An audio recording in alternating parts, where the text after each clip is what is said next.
Hey guys, welcome back to my channel. If you are clicking on this video, it is because you are either in the middle of going through a time that your baby is not sleeping, or maybe you're about to be a new parent and you're just trying to gather all the information you can so that you are ready when that time comes. I have been there. I am a mom of 3. If you are new to me, to my channel or anything, let me give you a little backstory. I've got 3 children. My first child was born when I was 22. And then my second when I was 27, and now my third child when I was 34. So I have learned a lot. I believe I have matured over the years. That first baby at 22 to the third baby at age 34, there's a big difference. The learning curve was crazy. So I'm here to share with you what I have learned over these 12 years, things that have worked for me. I am by no means any kind of expert. I am not a doctor. If you do not agree with the things that I have used or done, don't do them. But if you are looking for anything, if you are open to suggestions, finish watching this video and hopefully something that I show you will help you, because that's why I am here, to help you. If I can save someone from going through a sleepless night of being up every 30-45 minutes with their baby and help the baby get a good night's sleep, then that would make me super happy. I want to help you and help your baby. But like I said, I am not a doctor. I am not an expert. If you're not comfortable doing any of these things that I say or using any of these products, don't do it. I'm going to touch on something that has to do with that. I fell under the trap of listening to some advice that I should not have listened to with my first baby. And I did things that I was not comfortable with doing with my baby to try to make her sleep at night. And I do not want you to do that. If it doesn't feel right, mamas, don't do it.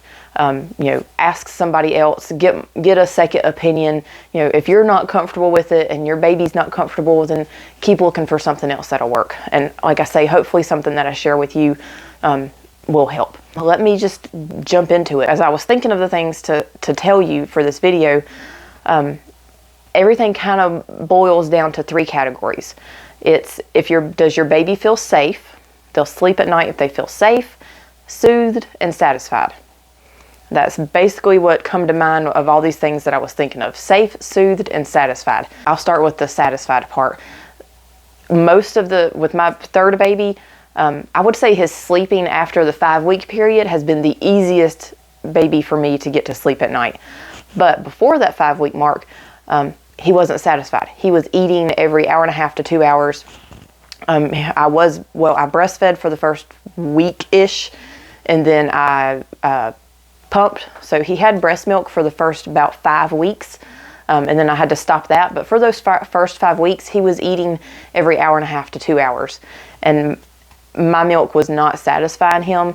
I had plenty there for a while, so there was plenty to give him, but he was eating till he was full, and then he would cry, and then he'd eat. About 30 minutes later, he would start fussing and crying, and it would take us about 30 minutes to get him to calm down, and then he would sleep for about 30 minutes, and then he was awake ready to eat again. So about every hour and a half to 2 hours he was eating, which meant at nighttime, and I know that's normal for breastfed babies to eat more frequently than bottle-fed babies or formula-fed babies.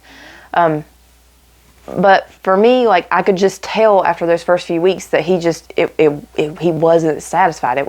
It was just, something was just off. Like I say, I am no expert, and I know a lot of people feel very strongly about their babies and breastfeeding versus formula feeding and all this kind of things. And if you don't agree with me, move on to the next thing, skip ahead, go to the next advice, and hopefully something else will help you, and just ignore what I'm saying here. But it helped my baby to switch to formula.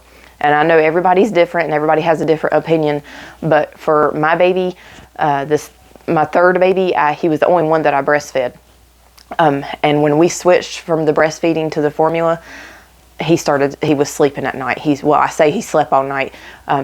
If you're a first-time mom, then, or if you're not a mom yet, when you say a newborn has slept all night, if you get 4, 5, 6 hours, they're sleeping all night. That qualifies. If you're used to only getting an hour to 2 hours of sleep and your baby sleeps for 4 hours, that qualifies as a full night's rest. So for me, switching from breast milk to formula, it helped him.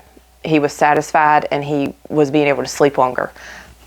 Totally up to you. I'm not saying to do one way or the other, but that's what helped me with my third baby. My other 2 babies, I formula fed from the beginning. So I have no way of, no context on that one if it would have helped or hurt with them.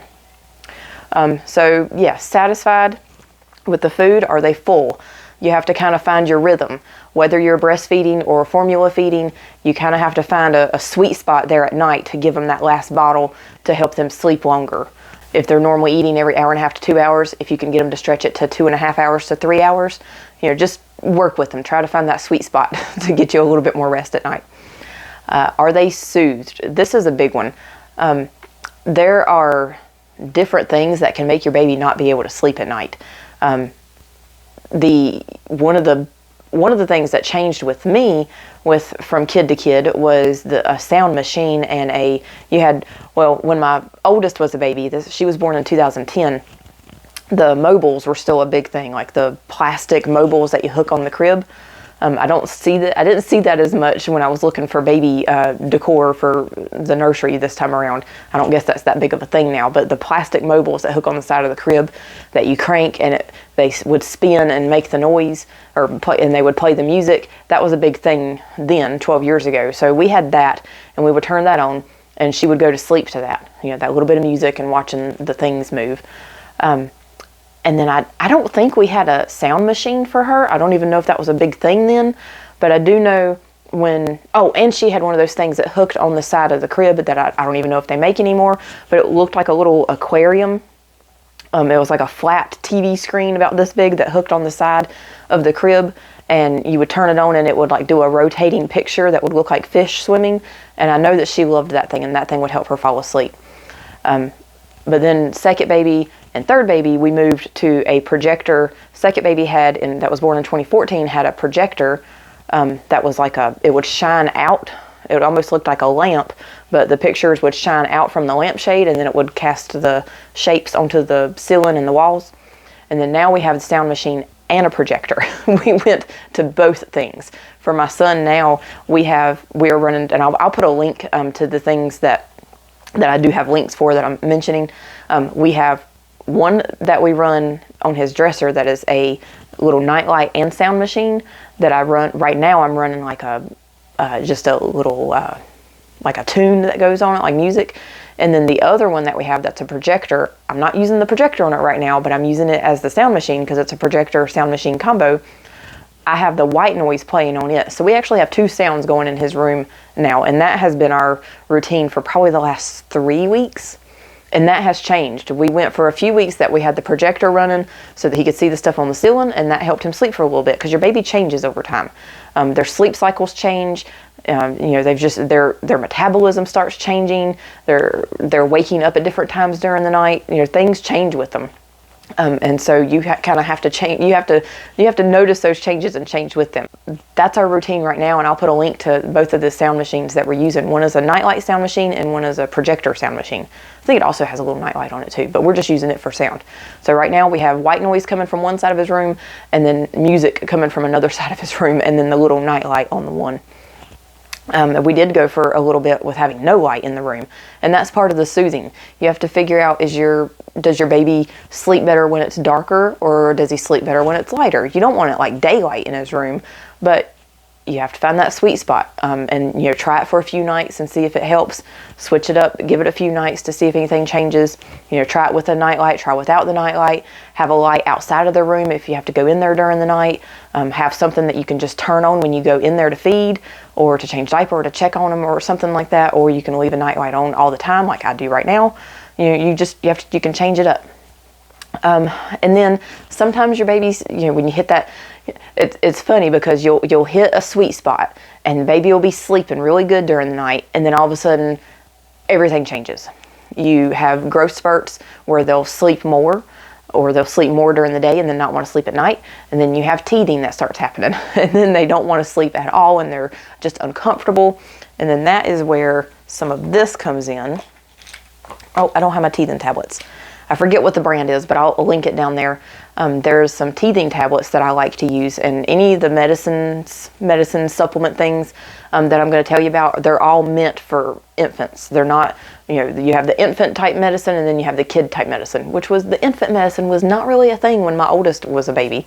There are so many brands now. I think there was one brand that I could find that was recommended for 2 years old, for as young as 2 years old when my first was a baby in 2010. And now you can find, I was looking for some stuff today because my son is sick, he's congested, and he didn't sleep last night. Funny, I was getting ready to do this video and then he gets sick. He's, I guess, caught my cold. And now he didn't sleep good last night, which goes into what I'm saying with these medicines that I have here. There's different brands, but something that I do like that I had been giving him, and that I started giving my second child when she was born in 2014. I don't even know if I had these things for my first, but these teething tablets. It's all natural stuff. It just soothes them and helps them sleep. So I like to do that at night.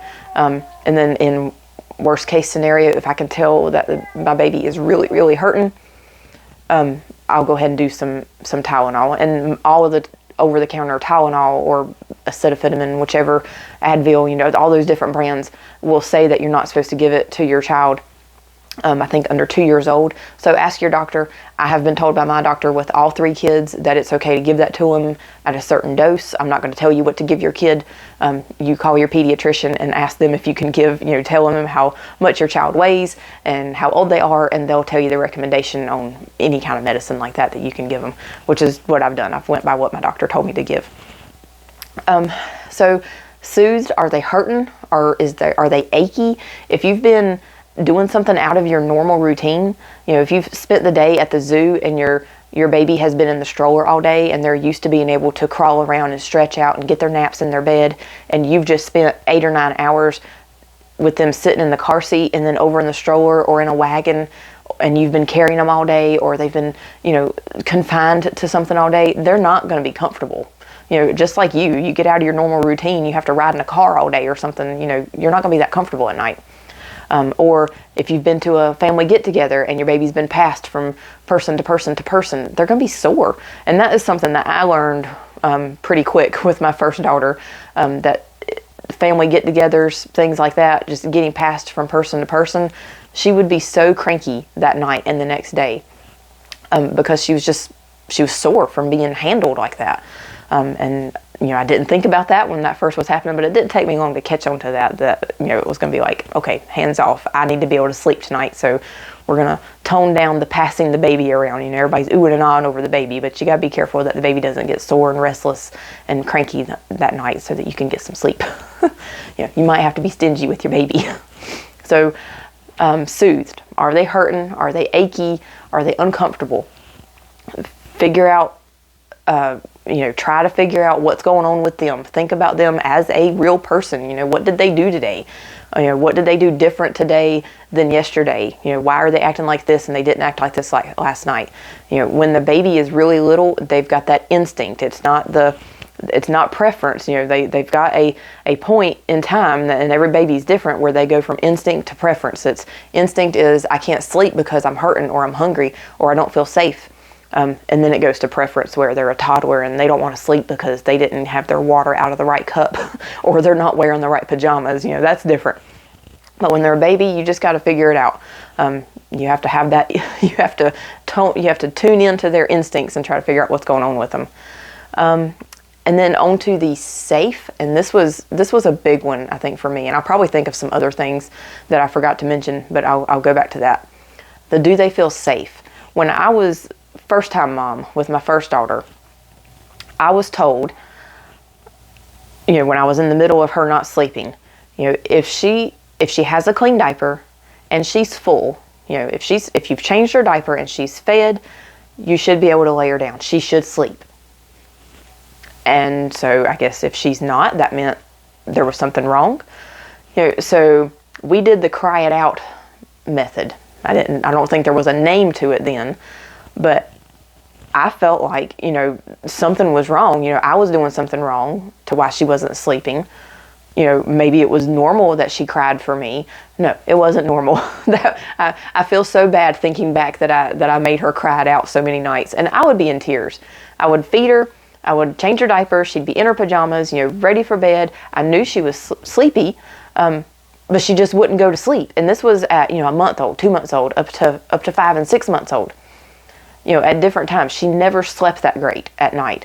You know, sometimes she would, but sometimes she would after she finally got to sleep. But that initial going to sleep was so hard with my first baby. And thinking back now, you know, I want to go get my 12-year-old daughter and give her a hug and take her out for ice cream, thinking about how I treated her when she was a baby. So I was told that, you know, if she's fed, if she's clean, you know, she should be able to go to sleep.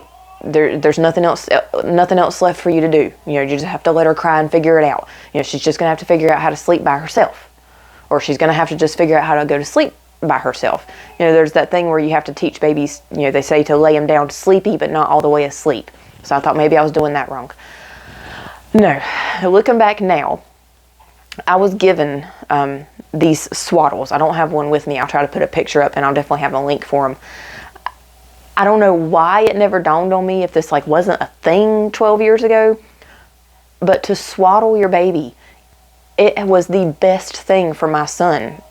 He would not sleep until that 5-week mark. We switched from the breastfeeding to the formula feeding, so I do know that helped. And then also I started swaddling him.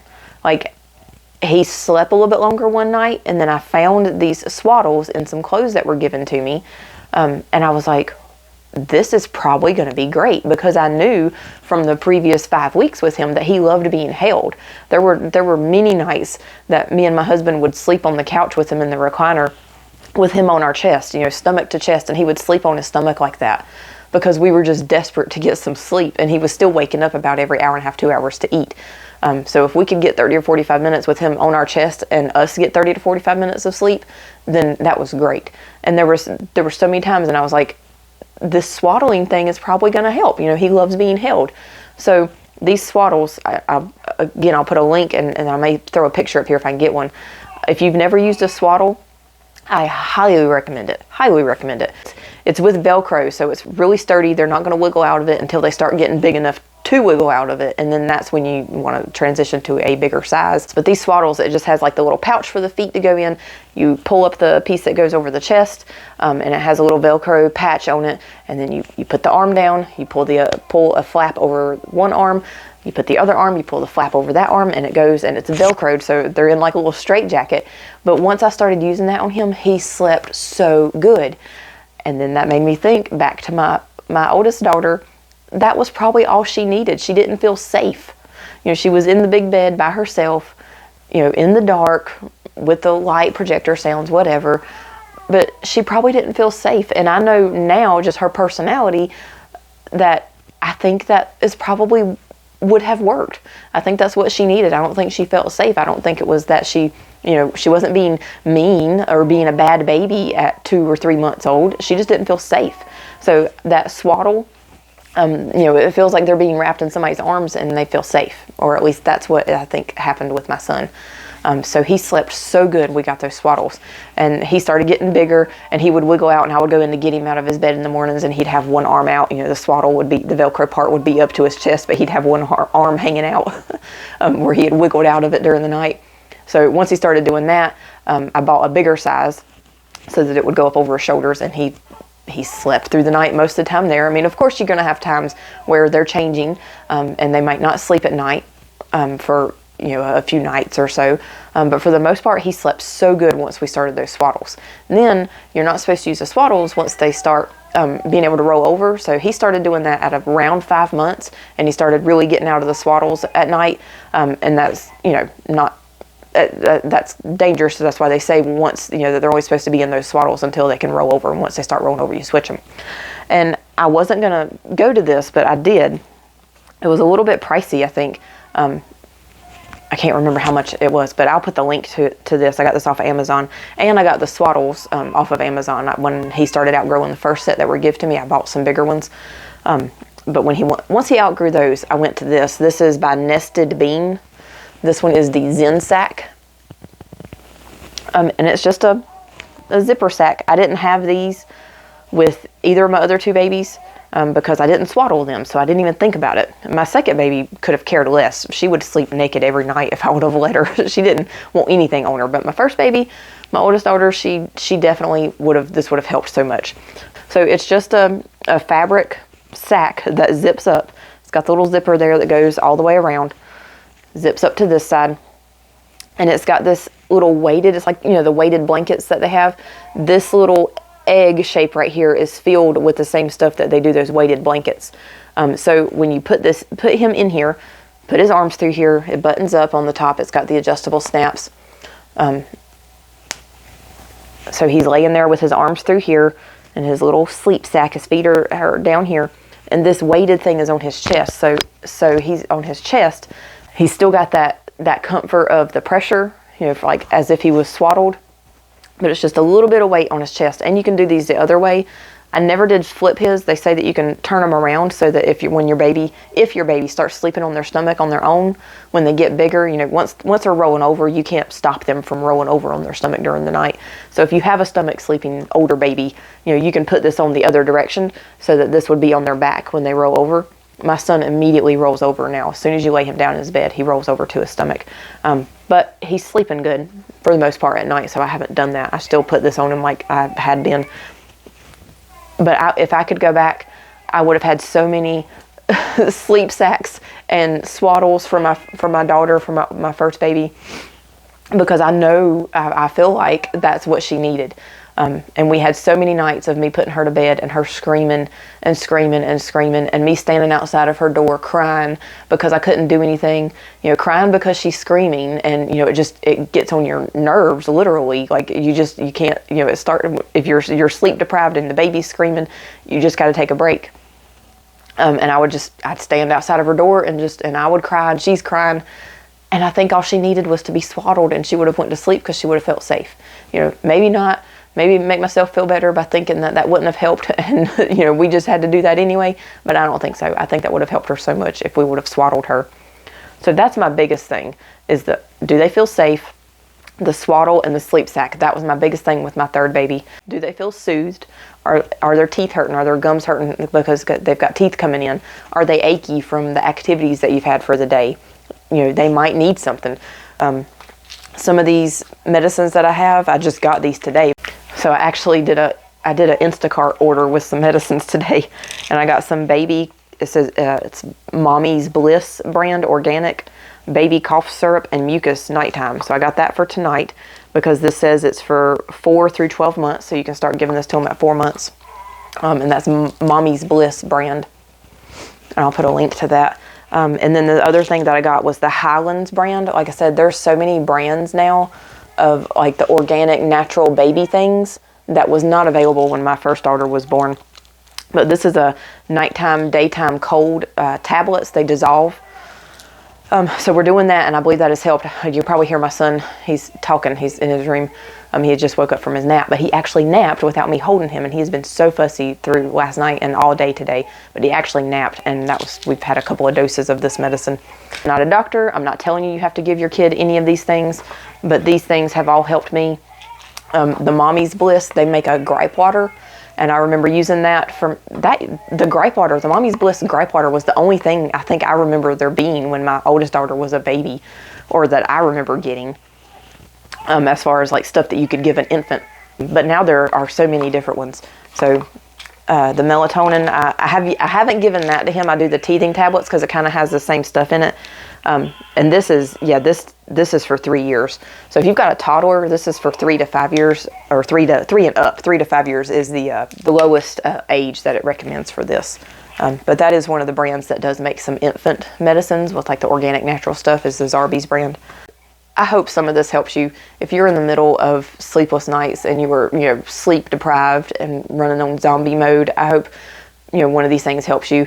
It might, you know, you may be watching this and it just seems like no-brainers, like, you know, duh, why did you not think of that? But when you're in the middle of sleep deprivation, or you've got a newborn, like brand newborn at home, and you're not sleeping, and you may not think of these things. You might be, you know, thinking that you're doing everything you can, And maybe there's just something that will help you that you didn't know about. And I hope that one of these things will help you at least to get some sleep tonight.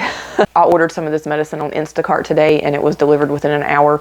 You know, everything is at our fingertips. So hopefully, you know, maybe your baby's fussy and you feel like you could give them some of this teething tablets or some of this medicine or something, and it would help you tonight.